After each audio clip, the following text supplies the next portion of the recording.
I mean, as you mentioned, this is the show itself, even without the win, was a platform to get your product to a larger audience. From what you're comfortable in saying, how much have you seen an increase of awareness since the show has launched of the product? Really, over the last 10 weeks, I will say I'm blown away with how my staff has kept up in stock with the products, right? And I'm astonished every day. I get daily reports, and I'm astonished by what's going on. There's so many opportunities coming through right now. We just have to sit back and decide which ones are the right opportunities for us. And looking ahead, I'm looking forward to working hand in hand with Gordon now that the show's over, and really focusing on how we can collaborate to introduce new products to the market where taste is at the forefront. And we're working on a number of products that we want to launch in the next year or so. A printed mouthwash product. So this is mouthwash. And so this is the best demonstration of the sustainability message. We eliminate liquid. We eliminate the plastic packaging. Bone broth. Each one of these has 10 grams of protein in here. You just add hot water and you have a nutritious product that you can deliver efficiently throughout the world. And we're looking to probably reformulate our energy drink and put taste at the forefront with Gordon. But more importantly, and as I mentioned before, the medication and the humanitarian applications. That's what I'm most passionate about. That's the number one reason I went on Food Stars was I knew getting Gordon's buy-in would almost guarantee commercial success and would open up the doors for humanitarian applications. And, I'm really just looking forward to learning from Gordon. How many times can you say you have a partner at a high level is involved in TV, food and beverage, and humanitarian efforts? I would argue that his partnership is more valuable than the monetary investment. And so I'm really excited about what's going to happen here for the future of Smart Cups. I don't know how much you're comfortable saying, given, I imagine you have to keep some things close to the vest, but what is your biggest hope in terms of your partnership with Gordon? What is the kind of number one goal that you hope he can help you achieve? Really unlocking the humanitarian applications. And I'm going to sound like a broken record, but that's what I said to him throughout the challenge. He would constantly ask me, why are you here? And I would say, listen, my strategy for being here is unlocking commercial success, getting your buy-in, partnering with you, and having your network open up the humanitarian efforts and applications. The ability to print medications, the ability to print food and beverages, micronutrients, and providing that around the world. That's the bigger picture play here. That's my vision. That's the whole reason I wake up in the morning for 11 years, sacrificed my family, my sanity. Your partnership allows that to become a reality. And so that's the whole reason I went on the show. It's the number one reason. And I'm just glad that I came up on top. It's going to be pretty exciting. I'm in discussions with his team so far. He's an extremely impressive individual, extremely sharp. His team's been a pleasure to work with. And, they really believe in Smart Cups, and that's more valuable to me than any monetary investment.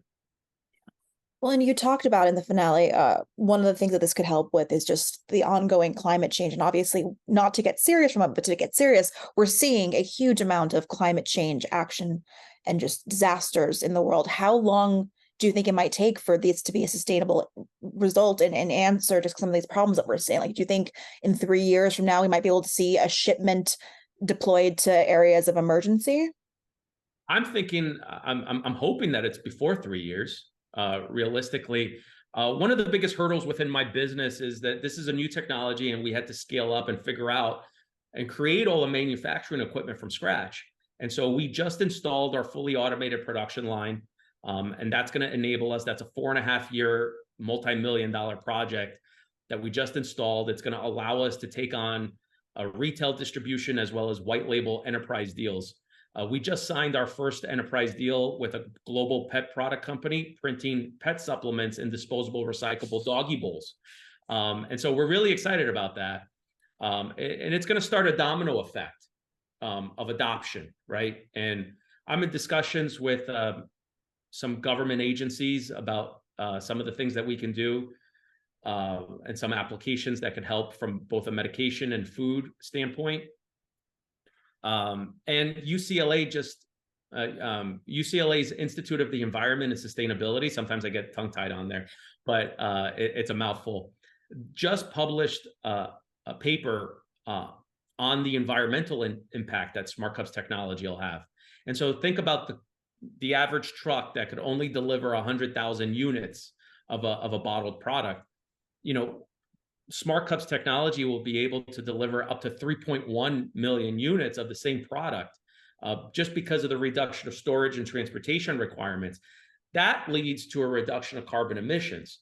And so, you know, we're excited about what the future holds here and the ongoing research that a number of universities are interested in doing and identifying what the impact. You know, people have this visceral feeling when it comes to sustainability and the environment. But when you talk about sustainability, you have to look at the entire picture, right? Liquid transportation does a number on our environment.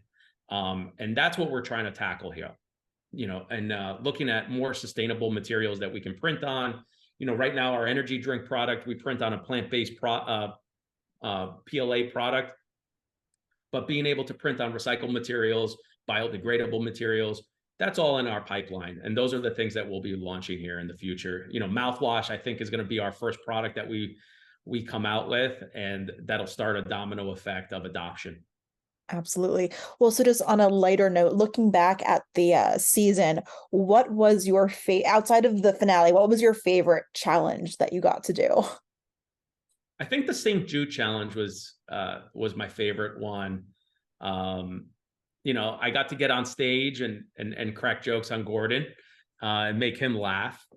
But you know, my wife being a cancer survivor and me having 3 kids, that was an opportunity for me to do something bigger, a greater, and do something that had a bigger cause than just getting an investment or a challenge. And so it was humbling for me. So that was my favorite challenge. The hardest challenge was episode 9, Las Vegas, primarily because I'd gotten really, really sick. I'm really, really sick. I lost 14 pounds in 3 days. In the final episode, if you watch me wear my suit, I mean, my suit doesn't even fit properly. And so I was dehydrated. I hadn't slept, but I didn't pick the best performer. And I knew that very quickly. And I realized that I had to give more of myself than the other contestants in order for me to make it through to the finale, because I knew the finale was going to be our big moment where we could showcase our companies. And I didn't want to lose that opportunity. So I really pulled every trick I had, and that really tested me to a great deal. And I'm just glad that I was able to pull it through. Because you got to know a number of fellow entrepreneurs in this process, is there anyone that you're looking to team up with in kind of a collaboration? Or do you think that because of what you're doing, your products just aren't kind of cohesive to work together? No, that's actually a great question. I was able to form some really good relationships with a number of cast members. You know, Tony, Sydney, I've provided them guidance. You know, I have a rich background in CPG, and you know, anytime that I can help someone with their companies and give them advice, you know, it's fulfilling to me. It's my way of giving back. While on the show, I was very impressed by Aaron. You know, he's a kid. He's one of the smartest, hardest working kids I've ever met. And he actually moved from Missouri to Southern California, and he works at Smart Cups now. And so I'm helping him. I've helped him with the snow cone business, but he's come on board to help us with marketing, social media content. And I'm very impressed by him. He's become part of my family, really, to the point where my kids think he's like my oldest son now. My oldest son, just turned 15 and talking about who he wanted to invite to his birthday party, and the first name he dropped was Aaron. So he thinks Aaron's his older brother. So I think Aaron's going to be a big part of Smart Cups in the future. And any way that we can help him, it's great, right? So it's my way of giving back. I see it.